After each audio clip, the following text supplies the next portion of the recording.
Aujourd'hui, on se retrouve pour l'épisode 3 de notre série Small Caps Value. Aujourd'hui, nous allons étudier la société turque Lokman Hekim. Elle a une capitalisation de 110 millions de dollars et intervient dans le secteur de la santé. En effet, la société Lokman possède 6 hôpitaux présentant plus de 800 lits d'hospitalisation. Ces hôpitaux sont situés sur l'ensemble de la Turquie et il existe également une clinique en Irak. Ce qui est extraordinaire avec cette entreprise, c'est sa performance sur ces derniers mois. Sur 6 mois, elle a une performance de plus de 25%. Même si on regarde ces dernières années, sa performance a été extraordinaire. En effet, sur un an, elle a eu une performance de 175% et sur 5 ans, son cours a explosé pour faire un plus 1949%. Dans cette vidéo, je vais examiner cette société pour voir réellement si c'est une opportunité d'achat. N'oublie pas de t'abonner pour soutenir la chaîne et permettre l'analyse de nouvelles sociétés. Depuis 2017, le chiffre d'affaires de Lokman Hekim est en perpétuelle augmentation et a explosé en 2023. L'activité principale de l'entreprise concerne les services médicaux, les hôpitaux et des cliniques. Là-dedans, on retrouve les consultations médicales, les soins d'urgence, mais également les interventions chirurgicales. Ensuite, le chiffre d'affaires se répartit entre différentes thématiques et représente au total moins de 18% du chiffre d'affaires. On y retrouve l'activité de vente de bétail et de production de lait et de fourrage. En effet, ces revenus reviennent de l'exploitation agricole et animale, qui est une activité complémentaire courante pour les grands groupes hospitaliers comme Lokman Hekim. En effet, cette production permet directement d'alimenter les hôpitaux et cliniques et ainsi de réduire le coût en alimentation. Également les revenus liés à la location des hôpitaux et cliniques aux autres structures hospitalières. En effet, cela représente près de 9% du chiffre d'affaires. Pour terminer, il y a toutes les ventes liées à la logistique. Il s'agit des services supports comme les transports, la blanchisserie ou encore les services de nettoyage. Grands groupes hospitaliers ont l'habitude de gérer en interne ces activités et peuvent offrir ces services à des tiers, ce qui fait des recettes supplémentaires. Dans le dernier rapport, il est aussi mentionné le fait que Lokman Hekim développe son offre de services en ligne. Il s'agit d'un axe de développement de l'entreprise, mais il faudra voir dans les prochains rapports que ce segment d'activité va augmenter. 77% des clients sont des patients institutionnels ou individuels qui payent eux-mêmes leurs prestations. Le reste est payé directement par la sécurité sociale turque, soit 23% du chiffre d'affaires. Également avoir en tête que 11% des clients sont issus du tourisme sanitaire, c'est-à-dire qu'ils voyagent dans le seul but de bénéficier de soins de santé. On a tous en tête ces avions remplis de chauves qui vont en Turquie pour se faire repousser les cheveux.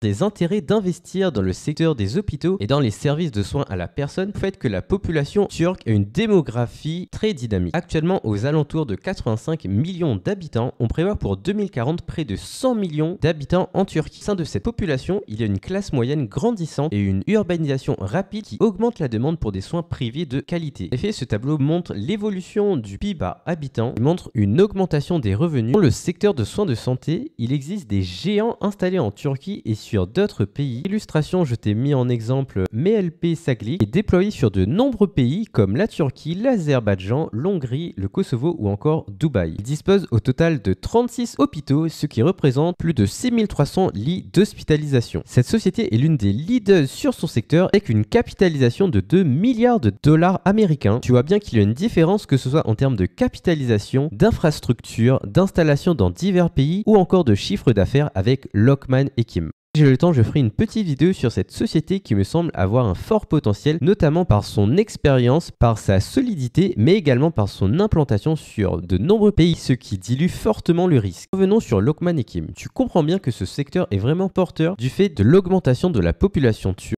Lokman Hekim dispose de fondamentaux très intéressants. En effet, son chiffre d'affaires et son résultat net sont en constante augmentation depuis des années. Ses marges également sont en augmentation depuis 2014 et ont connu un pic en 2020 et en 2021, ce qui correspond à la pandémie du Covid. La baisse des marges à partir de 2020 peut s'expliquer par l'inflation qui a explosé en Turquie. Et donc cela a engendré une hausse des coûts des matières premières et une diminution de la demande. Le ROCE, ou en français le rendement du capital total employé, suit également cette tendance des marges et est en diminution ces dernières années, ce qui peut être expliqué justement par l'inflation. Le problème avec cette société, c'est qu'elle ne correspond pas tout à fait à mes critères d'investissement. Concernant ces ratios de valorisation, il n'y a aucun critère qui correspond à ma stratégie d'investissement. Je te mettrai pour rappel les ratios que j'avais utilisés pour déterminer ma stratégie d'investissement, qui est dommage car cette entreprise dispose d'un endettement très faible. Lokman Hekim se trouve en bas de son cycle économique qui laisse espérer de bonnes performances sur le futur. À part qu'elle ne répond pas à mes critères d'investissement, d'investissement, le gros problème de cette entreprise tient du fait qu'elle intervient sur le marché turc. Depuis 2021, la Turquie connaît super inflation qui en un an était égale à 60% avec des pics à 80%. L'inflation a des causes diverses, impacte directement la valeur de la livre turque qui perd près de 80% de sa parité face au dollar américain. C'est vraiment énorme car bien que la performance de Lokman Hekim soit vraiment exceptionnelle depuis 5 ans en atteignant plus de 2000% d'augmentation, prenant en compte les 80% de perte de la livre turque face au dollar, on atteint un rendement de 264%. Performance reste très correcte, mais il faut bien prendre en compte que l'inflation et la parité livre turc dollar impactent drastiquement la performance boursière de cette valeur. D'un point de vue graphique, Lokman Hekim se trouve en très bonne tendance. Elle est au-dessus de ses moyennes mobiles à court terme, mais également de long terme, ce qui laisse supposer une augmentation sur les prochaines séances. En conclusion, Lokman Hekim dispose d'un business plan très intéressant et peut s'appuyer sur une bonne dynamique de son secteur d'activité, à savoir les soins médicaux, notamment grâce à l'augmentation de la population turque. De même, elle peut s'appuyer sur de bons fondamentaux, notamment avec un endettement très faible. Bien que ces ratios soient très intéressants, ils ne correspondent pas à ma stratégie d'investissement. De même, la dévaluation continue de la livre turque face au dollar m'inquiète fortement et me laisse penser que cette action est très risquée. Je continuerai à regarder cette valeur pour voir si au prochain trimestre, ces ratios pourraient correspondre à ma stratégie d'investissement. Merci d'avoir regardé la vidéo. Si elle t'a plu, n'hésite pas à t'abonner et à aimer la vidéo. Je te dis à la semaine prochaine pour une nouvelle vidéo.